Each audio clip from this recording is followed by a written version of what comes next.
Welcome back to another vlog. So, it's our third day here in Sydney. And alas 9 na ng umaga ngayon. Ang sarap ng tulog ko. Nakatulog ako at around 11 o'clock kagabi. Tapos nagising ako ng 8 o'clock. So, ilang oras yun? 9 hours of sleep. Nakabawi talaga ako from the puyat na nangyari sa atin nung isang gabi because of the false alarm nung fire alarm dito sa hotel building. Anyway, ready na ako. Nakaligo na ako. Nakapag-ayos na ako. Mag-quick breakfast tayo sa baba. Tapos, pupunta tayo ng Circular Quay. So, ang itinerary natin ngayon is we're gonna visit the spots here in Sydney, the Circular Quay. We're gonna have a tour of the Sydney Opera House. We're gonna go to the Rocks. Tingnan natin if we can go to the Botanical Garden kasi malapit lang din daw doon. Tapos yung Mrs.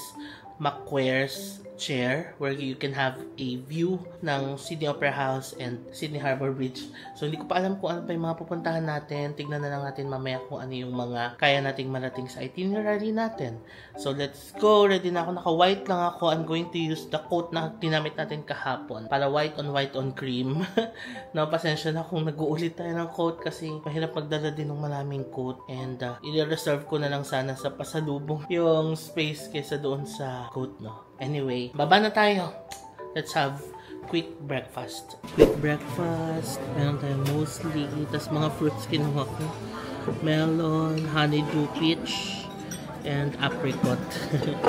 Tapos ito yung mostly with goji berries pa yun. Para maiba naman. Let's eat.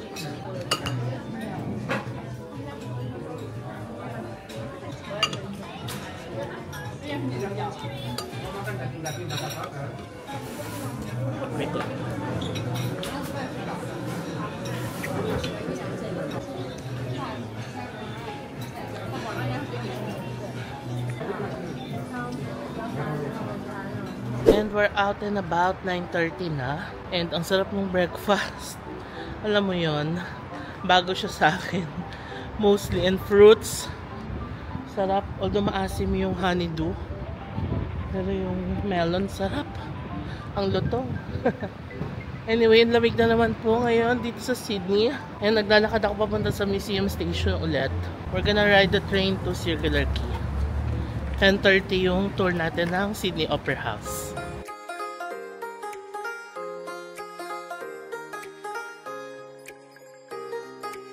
We're now here at Circular Quay. Punta na tayo ng Sydney Opera House. Ayun na yung tren, no? Ganda ng tren nila, no? Bongga. Dito sa Sydney, more lakad din talaga. You're gonna use the stairs a lot. Parang hindi ako masyado nakakita ng mga escalators dito. Especially sa train stations. Or on hagdan or elevator. Ayan, no? Or on stairs, no? Ano escalator? Pataas lang. Pero walang pababa. Na-realize ko nga yun, no? Yung mga escalators, pataas lang. Pero walang pababa. Yan na mga wharf. Lakad na tayo papuntang Sydney Opera House. Katulad sa Darling Harbour, marami ring mga alfresco area dito. Lalo na yan, no? Gusto ko talaga dito. Ang ganda pa ng kulay ng chairs nila.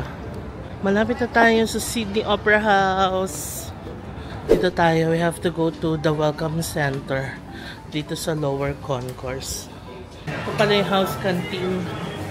So yung ticket natin na nabook sa Klook, kasama na yung food sa house canteen. I guess dito tayo sa tours. Ayan, o.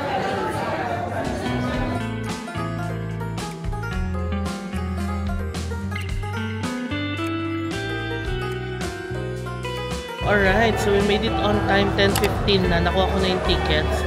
10:20 yung assembly time dito daw sa number 1. Ayan. Tapos, 10:30 yung start ng tour. So, itong tour na to, fam, is a tour of the Sydney Opera House.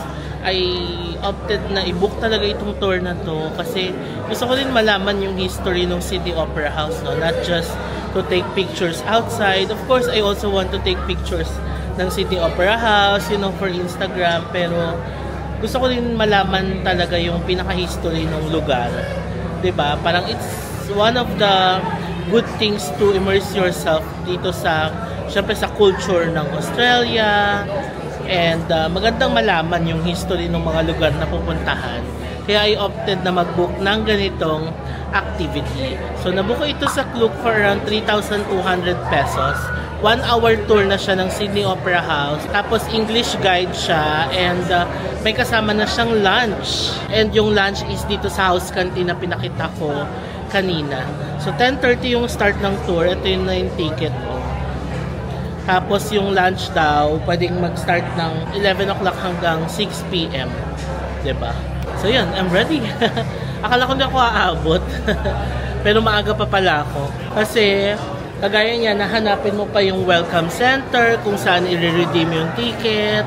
And may assembly time talaga siya. Kung maiwan ka doon, baka hindi ka na makasama. Ganun. So, important talaga na maaga and on time. Of course, I forgot to mention pala, if you're going to book this tour, you can use my code JM Bankisyo Klook para makakuha kayo ng extra discounts. Okay, start na tayo. So I'm really excited to get things kicked off. Before we start with the fun stuff, a few things. If you have a bag larger than like an A4 sheet of paper, it can't come on the tour with us. I think we've got all of them. Okay, can't bring the bag kasi malaki daw.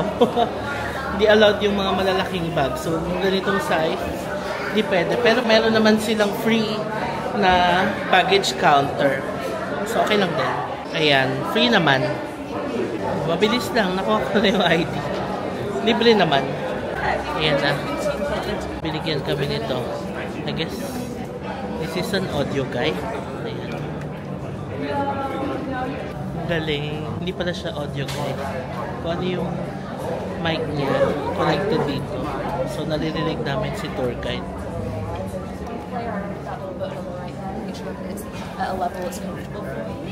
Start na ng tour. Share ko mamaya yung info kasi syempre, di ba, naka-headset ka. Kanta oh. So, na-complete pala yung Sydney Opera House noong 1973. And si Queen Elizabeth II ang nagpagawa.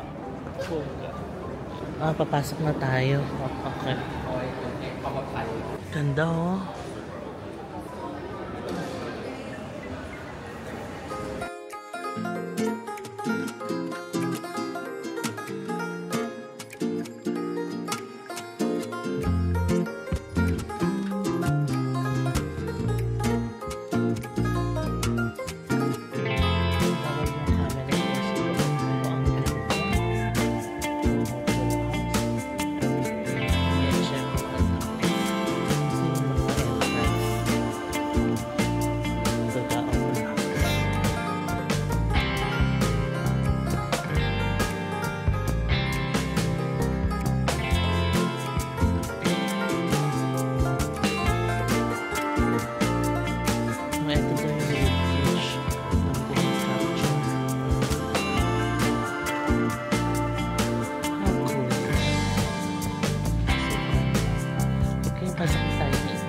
Ganda oh.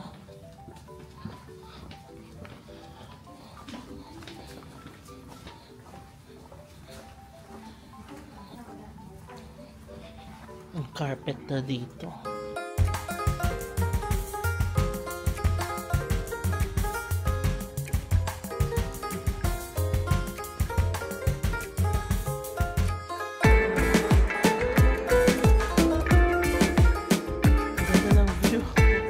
The view of the Harbour Bridge from the inside of Sydney Opera House. Ganda no? Ket na tayo. Parang last na yata yung concert hall. Mamaya i-share ko yung mga few details na na-note ko. Ganda!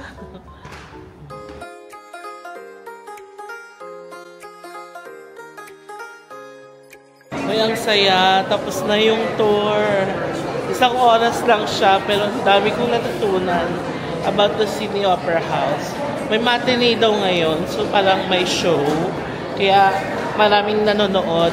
Doon sa back office, na dami nakapila kanina, bibili ng tickets. Balik tayo sa Welcome Center. Kukunin ko yung bag. Tapos, we're gonna have lunch. Okay, I'm back here at the lower concourse. Let's get our bag. Hi, I'd like to get my bag. Thank you. O, diba ganun lang kabilis? We're gonna avail the free lunch ng tour. Ano to? Meron silang mga sushi plates. Tapos mga pastries and coffee.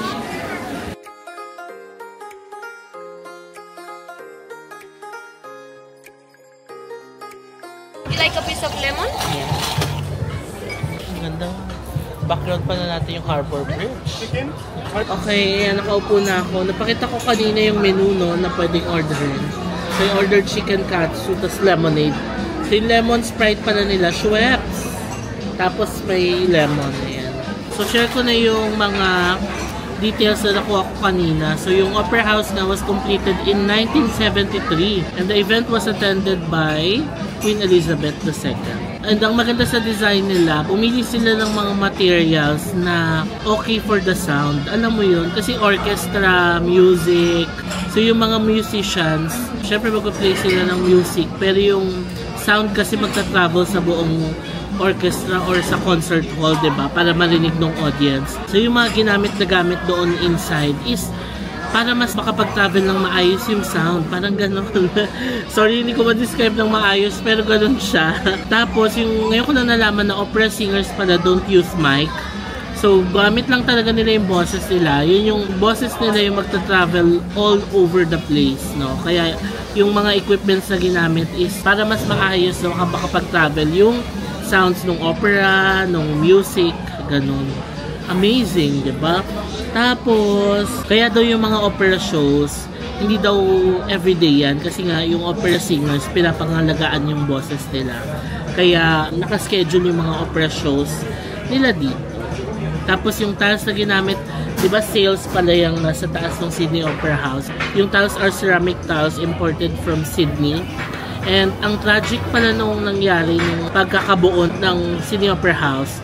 Although maganda yung pagkakabuo kasi parang 1960 sila mag-start maggawa, no? And wala pa silang mga updated na equipments noon, puro tao-tao lang. Pero wala daw recorded death. Kahit na may absence ng mga harness, ganun, wala daw namatay. Yun nga lang medyo tragic yung pagdating sa architect. Kasi yung original architect niyan is a Danish architect. And siya yung nagplano talaga, siya yung nag-start tong project. However, nung nagpalit ng government dito sa Australia, nagkaroon yata sila ng some conflict with the government. So, umalis yung architect and hindi na siya nakabalik pa. So, hindi niya nakitang natapos yung project niya. And ipinatuloy sa ibang architect, dito na, mga Australian architect na. However, nahirapan sila kasi nga, kailangan nila yung blueprint or the original idea ng first architect. So, ayun. It was a challenge for them pero they were able to finish naman the project. However, during the renovation periods, yung current Australian government, kinontak ulit nila yung first architect and gusto nila sanang makipag-collaborate ulit with him para ma-renovate yung Sydney Opera House. However, the architect was so ill na hindi na niya kayang mag-travel dito. So, ang ginawa niya, parang gumawa siya ng blueprint niya or nagsulat siya ng all the details about the Sydney Opera House kung paano i-renovate para matulungan ang Australian government na ma-renovate ang Sydney Opera House. And luckily, yung anak ng architect is also a talented architect. So, siya yung pumunta dito para mag-oversee nung renovation. So, yun ang kwento. Ang gandang malaman yung story ng place, no? So yun fam, kung gusto nyo rin ng ganitong tour, very chill lang siya, lalakad-lakad lang kayo sa loob ng Opera House. Pero masaya kasi makikita nyo yung concert hall, kung saan nagaganap ang mga operas, diba? Symphonies and the orchestras. Get this tour, masaya siya, 1 oras lang naman siya. And lalakarin nyo lang siya, no? Chill lang talaga siya, hindi siya nakakapagod na activity. Maglalakad lang and makikinig lang kayo sa tour guide, no? So if you also wanna book this tour, you can book this on Klook for around 3,200 pesos. You can use my promo code JMBadkisyo Klook para makakuha kayo ng extra discounts. Here's our food. Nagulat ako nakaganito siya. Para naman ako binigyan ng regalo. Pero ang laman. Oh. Wow.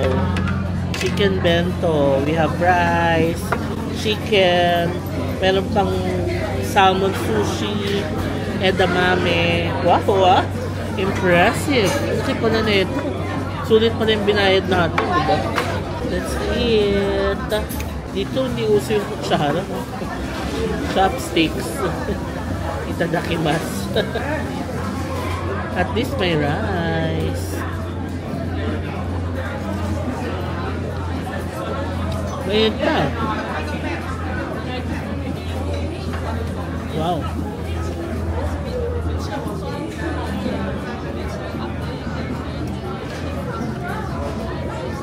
Yung Japanese rice malagyan. Edamame.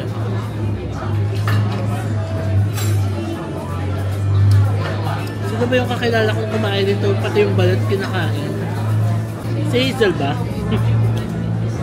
Let's try the salmon sushi.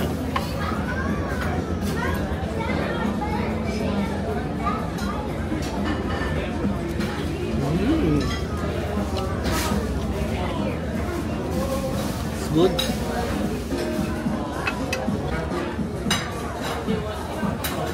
Ang ganda ng view natin, oh. Sige, ubusin ko muna to. Balikan ko kayo. Okay, we're done eating and it's so lamig. Grabe. Ayan. But I didn't finish the chicken, the edamame, but I was able to finish the sushi. Kalami. Ubus ko rin yung Schweppes. Nakatawa. Black na Schweppes. Angkiri na lang kulang. Sarap. Now, let's head to our next destination. Or, tatry ko mag-picture-picture. Total maganda yung araw. Mas wala picture sa akin. Meron kasing mga fam na nag-aaya sa akin to tour me around ganun. Kaso nahiya talaga ako, fam. I'm really, really sorry. Pero we can meet naman here. Magpo-post ako sa Instagram. To those who want to meet me, I'm here sa Circular Quay area. Pero yung to tour me around, nahiya kasi talaga ako. Parang, I don't want to inconvenience others. Mag-apply ako ng lifted. Let's go na.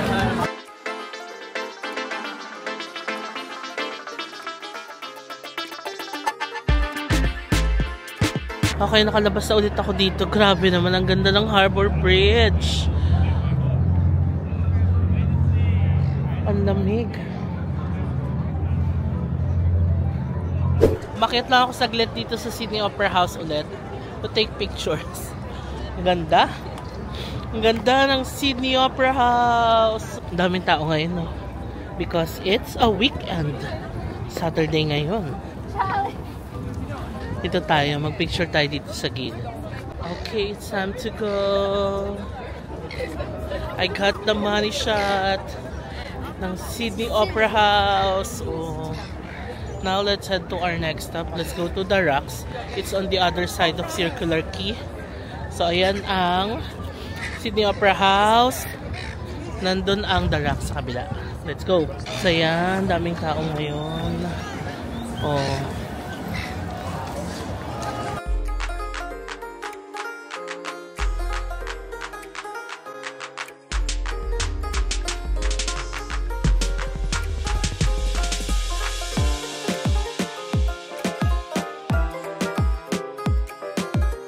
Meron daw sa The Rocks ngayon na weekend market. So, yun ang titignan natin. So, yan. Daming tao ngayon. Buhay na buhay ang Sydney pag weekends. We're here at The Rocks. Ang ganda dito. Like mga old buildings. There's this, ano to? Is this the market na or doon pa? Lalakad pa yata tayo. Pero may alfresco din dito. The Rocks Square. Ah, doon pa. Okay.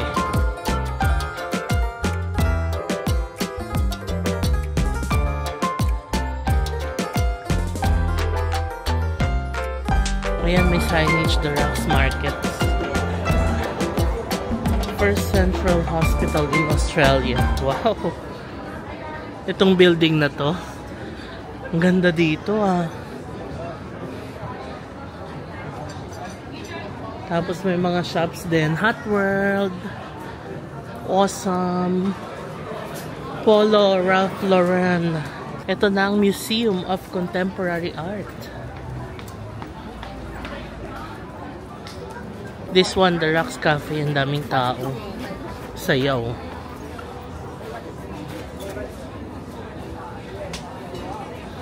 Welcome to the Rocks Cafe. Wow! Daming tao. Tignan nyo naman ang ano nila. Prescriptions, perfumes. Oh, may Aesop. Ayan. Belgian Chocolate Cafe. Ganda dito, ha? Perfect pancakes. Parang ang sarap ng pancake. Oh. Diretso pa daw yung the market. Oh. Pero ang ganda dito, oh. Ang ganda ng establishments, oh. The Rosen Institute for Seamen, 1909. Grabe, ang ganda dito. Yung architecture and structures, ibang-iba. Oh, ito na yata yung market. Is this it?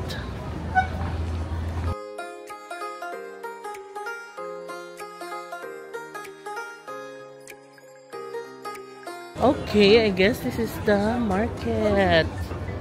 Because it's closed, so kinlose nila. Brewdus Coffee. Parang ang sarap mag-iced latte. O $8 dito. Kanina sa Opera House, 6.5 eh. Mas mura, so mas mahal dito. Pero parang ang sarap ng pastries niya. Oh. Wow. Sige, tingin muna tayo sa iba.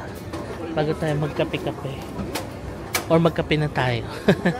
Hot roasted chestnuts. $8 per cup. This one naman ay mga leather goods. Tapos gallery. Uy, ang cute. Ang ganda. It's Matt Pearson Gallery.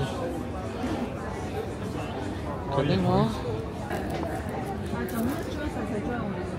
Wow. Cove coins. Earthlight minerals. Oh, mga stones. Emerald. Okay. So, napansin ko dito parang more on art. Ayan, oh. Mga artworks. Ang kanilang mga binibenta. And accessories. Manukahani. Artwork. What's this? Fudge sabon? Or food. Okay. Cute na food pala. It's not soap. Shaving, beard care. Wow, ang cute ng products niya. Oh. Healing crystal and amplify energy. Cool. Tea towels. Tea, organic tea. Wow, donuts. $8 each. Okay. I wanna try the donut. Vanilla bean custard. Okay, pahinga muna tayo sa paglalakad. Let's eat donut.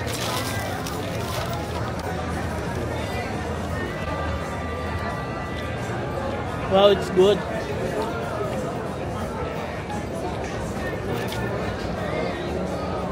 Masarap ng palaman, hindi matamis.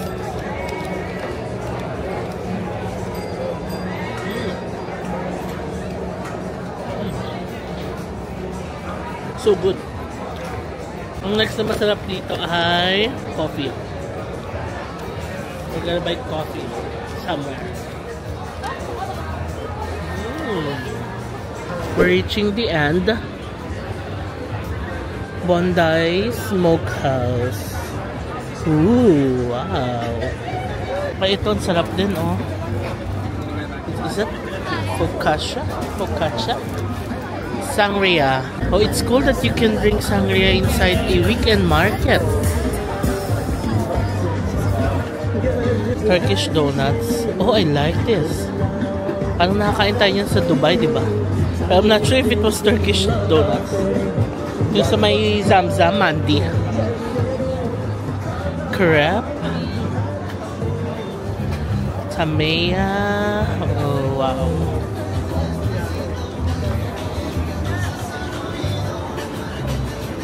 Ito mabenta, honey or dumplings. Ang daming nabili. Mga siomai. Okay. Siyempre, nakakakain tayo niyan sa atin, no?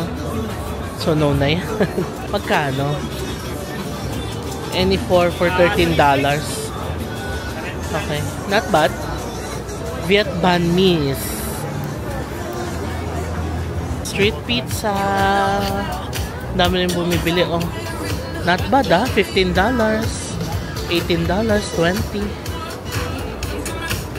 And yung mga nagtitinda, parang authentic talagang from their country, no? Cane juice. Ay, sarap naman ito. Diba? Love it. Ito na pala yung ilalim ng Harbor Bridge. Alam, may nagche-chess. Ang laki ng chess. Oh.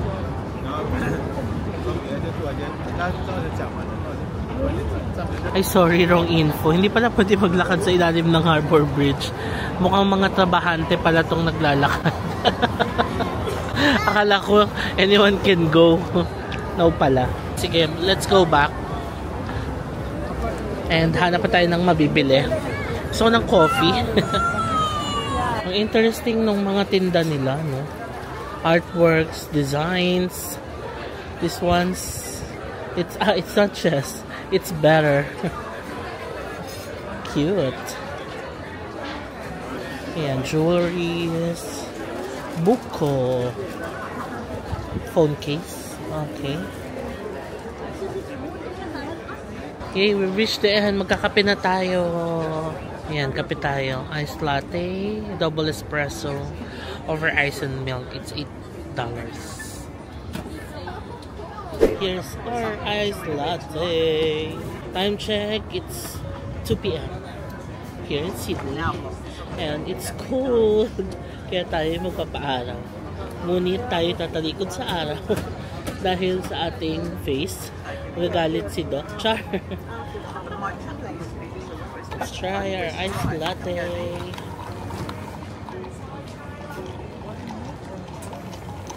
Experience ko sa lahat ng mga naiinom kong iced latte dito sa Sydney. Ang sasarap talaga. Ang sarap nila gumawa ng kape. Ang sarap magpa-araw.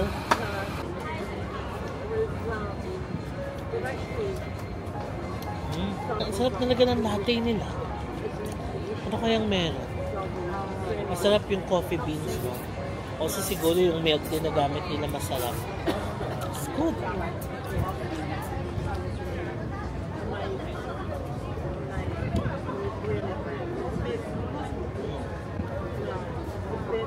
Yung espresso, at sarap. Okay, lakad tayo, fam. Dito tayo dumaan. Binit-bit ko na lang yung iced latte ko para hindi tayo masayang sa oras. Oh, may mga ano na dito, clothes, fashion. Caminetto Italian Restaurant. Ang sarap naman mag-afternoon tea dito. Tea cozy. Ayan na, may mga tindang mga clothes pero pang babae. Mga coat.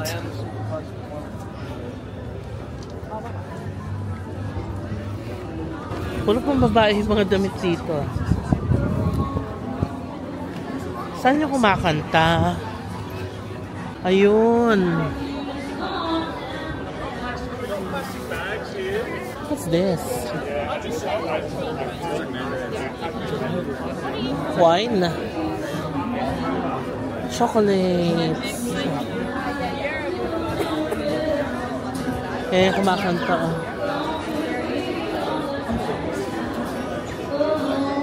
Ooh. Okay, we've reached the end. It was fun walking in the Rex Market. Dito na tayo dadaan.